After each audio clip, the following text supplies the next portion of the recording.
So, ayan siya guys, a day in my life as in nag-iisang babae sa bahay. So, ayan, gumising na siya.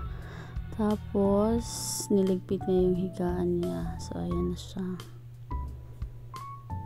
So, sobrang ano. So, ayan siya. Fast forward, lumabas ako tapos nagwalis ng aming bahay. Kasi madaming alikabok na. So, ayun.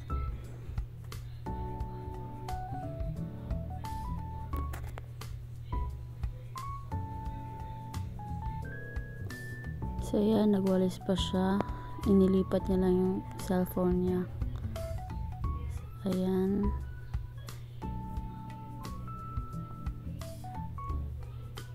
So, ayan na naman siya. Nagwawalis naman siya sa labas. Kasi kagabi madaming lumilipad na dahon. Dahil kagabi sobrang lakas ng hangin. Talagang may bagyo. So, ayan, fast forward. Pagkatapos magwalis, ayan na siya, kumakain na siya. While kumakain ako, kinakausap ako ng aking lolo. Pagkatapos ako kinakausap, may kausap siya. Tapos nakikinig lang ako sa kanilang pinag-uusapan. So, ayan, chismos ang atake ko dyan. Daming check at checka ng mga matatanda. Trends.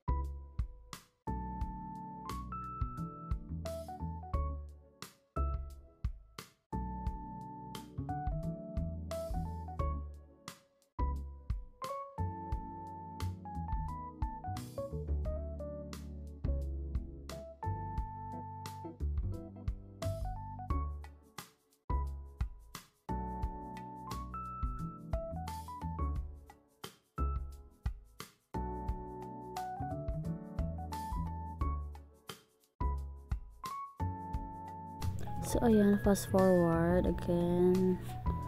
So, ayan, tapos na siyang kumain. Niligpit niya na yung pagkain. Tsaka nagtrapo na din. Pagkatapos din yan, naghuhugas na din ang ebab na yan. So, ayan. Konti lang naman yung mga hugasin. So, ayan.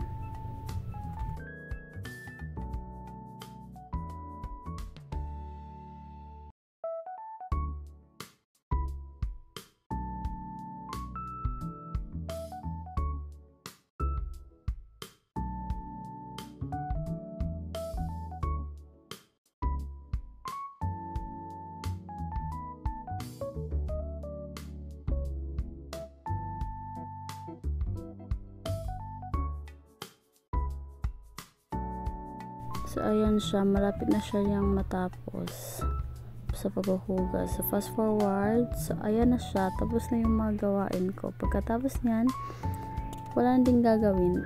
Magsi-cellphone na. Ayan siya. Finished product. Thank you.